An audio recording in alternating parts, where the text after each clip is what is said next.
जो बसने का स्थान होता था वो नदियों के किनारे होता था। और हम जानते हैं कि प्राचीनतम नदी वो सरस्वती नदी ये इस देश की मानी जाती है। सरस्वती नदी का उद्गम स्थान भी पहाड़ में से जहां नीचे मैदान में आती है, वो संयोग से हरियाणा में ही आदि बद्री स्थान है। आदि बद्री हरियाणा में ही है, यमुना नदी जिले में, जहां आज भी माना जाता है कि ये प्राचीन सरस्वती नदी का ये प्रवाह स्थान है। थोड़ा बहुत पानी रिसता है, उस पर आज भी श्रद्धा से लोग वहां जाते हैं। पहाड़ों में उत्खनन हुआ, वो पानी का प्रवाह जो है वो बदल करके कुछ यमुना की तरफ चला गया, कुछ सतलुज व्यास रावी की तरफ चला गया, कुछ गंगा की तरफ चला गया, पहाड़ों में जो डिस्टर्बेंसेस हुए। लेकिन सरस्वती का मार्ग आज भी सैटेलाइट ये बताता है कि उसका ये मार्ग है, और उस मार्ग को हरियाणा से होते हुए, राजस्थान होते हुए, गुजरात होते हुए सिंधु खाड़ी में नदी गिरने का आज भी प्रमाण मिलते हैं। इस नदी के ऊपर कई शहर बसे हुए थे, और सौभाग्य से हम जो बैठे हम ये महसूस कर रहे हैं, आभास अपने ऊपर है कि अग्रोहा ये शहर भी सरस्वती नदी के किनारे पर ही है।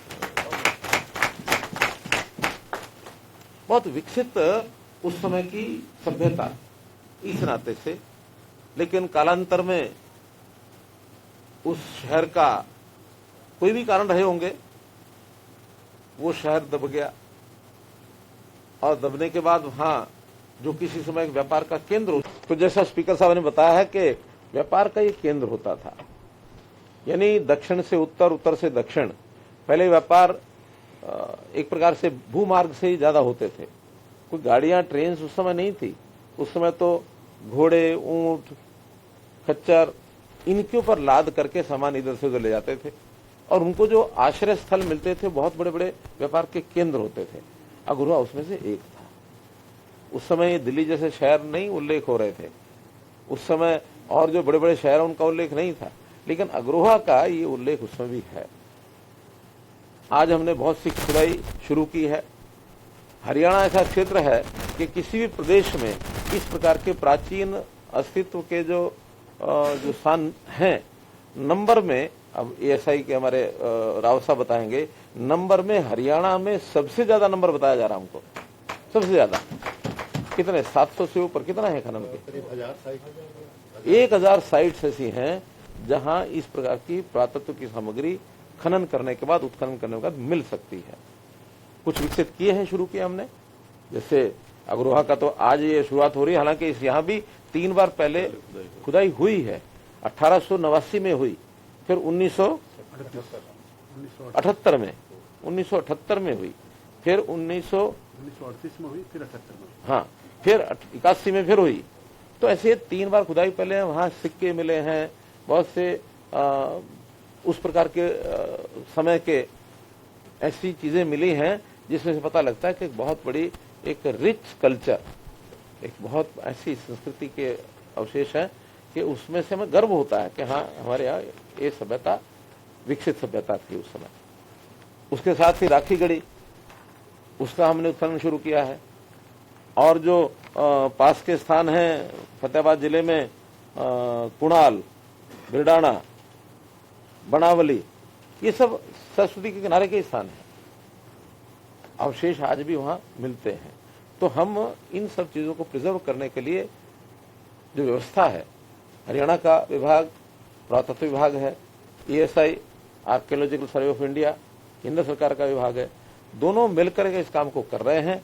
और जब से हमको ये पता लगा कि अग्रोहा में इस प्रकार के, क्योंकि अग्रोहा के टीले मैंने स्वयं देखे हैं, संयोग से मुझे किसी एक, जब मैं प्रचारक था संघ का, तो एक कार्यक्रम के नाते मुझे 1.5 महीना वहां रहना की अवसर मिला, 1.5 महीना।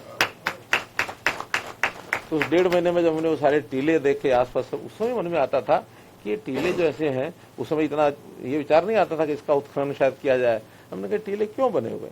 तो किसी ने बताया कि पुराना अग्रोहा यहीं दबा हुआ है।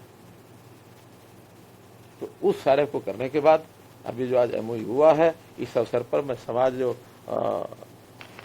अग्रज समाज जिसको कह सकते हैं, अग्रवाल समाज, इनके सब लोगों को मैं बधाई देता हूं, शुभकामना देता हूं कि हम उस विकास यात्रा के अंदर उसके साथ जुड़ जाएंगे तो और भी देश और दुनिया को हम बता पाएंगे कि हम क्या थे। महाराजा अग्रसेन के समय की जितनी भी हम दंत कथाएं सुनते हैं, यानी दान वृत्ति, या तो दानवीर कर्ण की बातें आती हैं या महाराजा अग्रसेन की बातें आती हैं।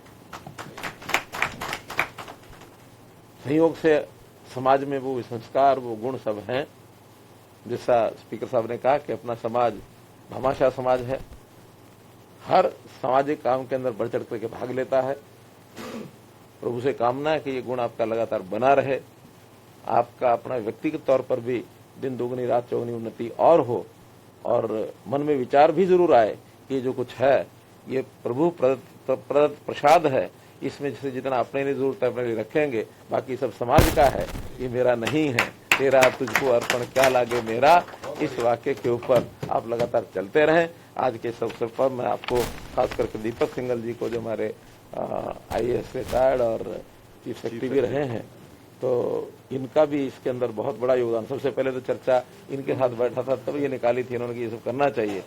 उसमें संयोग से फिर ये पुरातत्व विभाग और ASI का जो विषय आया, तो कहा कि ठीक है मुझे करो, बहुत सुनहरा ये अवसर है, और इस अवसर का मैसेज सारे देश दुनिया में जाए। और इसका जो सर्वेक्षण है, जो ड्रोन सर्वेक्षण GPRS, इसको भी तुरंत शुरू कराना चाहिए। इस MOU में पहला क्लॉज यही है कि इसके बाद सबसे पहले वही शुरू होगा। वो शुरू होगा तभी तो पता लगेगा कि हाँ कहाँ क्या है। सर्वेक्षण के बाद फिर खुदाई का काम, खुदाई में जो कुछ ऐसी चीजें मिलेंगी उसको फिर संग्रहालय बनना, कोई एक अच्छा एक केंद्र बने, उस केंद्र के अंदर देश और दुनिया के लोग जो पर्यटक इस रूप में आएंगे, तो पर्यटक आए उनके लिए कोई व्यवस्था, ये सारी चीजें धीरे धीरे हरियाणा सरकार का जो भी इसमें आवश्यकता आप लोग महसूस करेंगे, जो सहयोग की जरूरत होगी, मैं विश्वास दिलाता हूँ उसको हम पूरा करेंगे। बहुत बहुत धन्यवाद।